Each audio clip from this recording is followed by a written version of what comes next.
High availability. AutoSys Web UI installation on Linux in high availability mode.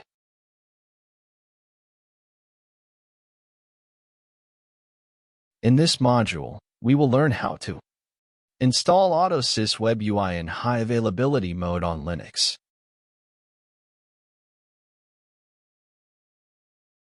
Prerequisites and considerations.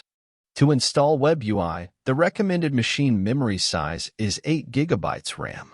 An instance of CAEM must be installed and accessible.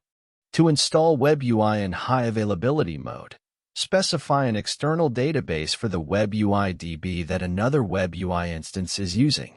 The internal database included with Web UI is not compatible with high availability. When installing Web UI in high availability mode, all Web UI instances in the group must be of the same version. If the database you specify for the Web UI database is used with another Web UI instance, the option to install Web UI in high availability mode appears. For more information, refer to the AutoSys workload automation documentation. In this video, we will install AutoSys Web UI on high availability on the Linux platform. We already have a Web UI server installed in single server mode. We installed it on the server UI PRI. We can see the Web UI services are running. This server will be the primary server. If we go to the Web UI dashboard, it shows one AutoSys server instance active. We are going to install the Web UI on this server, the UISEC, which will be the secondary Web UI server. We go to the Linux AutoSys installation DVD. Execute the install program and wait until it launches. The installation wizard appears. Press Enter and type 0 to go to the end. Enter Y to accept the license agreement. Press Enter to install the product. The installation mode is custom. Select the Java bundled with the product. We are going to install the Web UI, which is option 7. These are the additional components required by the Web UI: the collector, the SDK, and the SSA. Press Enter to select them. Enter the installation path for the Web UI. We press Enter to use the default. This is the installation path for the shared components. We press Enter to use the default. We are not going to use FIPS 142 encryption. We are going to use a Microsoft SQL Server database. Press Enter to use the reporting module. We don't need to create a new database schema, as the secondary Web UI will also use the primary Web UI database.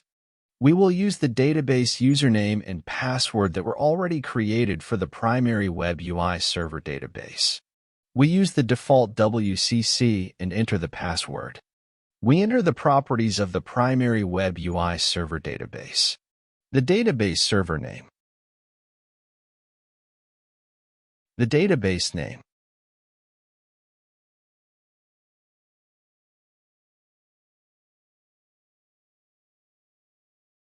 And the port number 1433. Press Enter. The installation detects the database is already configured with a Web UI and enables the option to configure this Web UI for high availability. This option is only activated when it recognizes the database is already used by another Web UI. We select option 1 to configure high availability. We select option 1 to use the same server for the reporting database. Now, it is asking for the password of the administrator user for the CAEM server that has already been registered in the database for the primary Web UI. We enter now the Web UI collector name. We press Enter to use the default. We also use the default communication port and the collector event bus port. The owner name and group name for the files will be AutoSys. We will not start the services after installation. Instead, we will start them on the system startup. We press Enter to select all the services to start on the system startup. This is the installation summary. Here you can see that we are going to do a fresh custom installation. We review this information and then begin the installation by pressing Enter. Here we see that the installation was successful. This is the web UI URL. We press Enter to exit the installer. We have completed the web UI secondary server installation. Let's check the web UI services status. With the ustat command, we check the status of the services. They are not active. We enter the command uni srvcntr start all to start the services. We check again the status, and the services are now running. Now, we go to an internet browser to log into the web UI and verify if it is configured correctly. We enter the secondary web UI URL and log in with the AutoSys EJM commander user.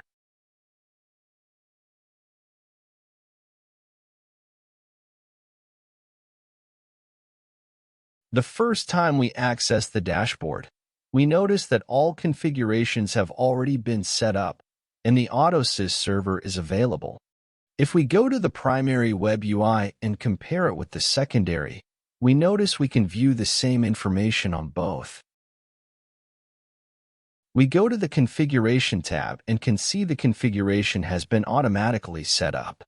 This happens because the primary and the secondary web UI are using the same database.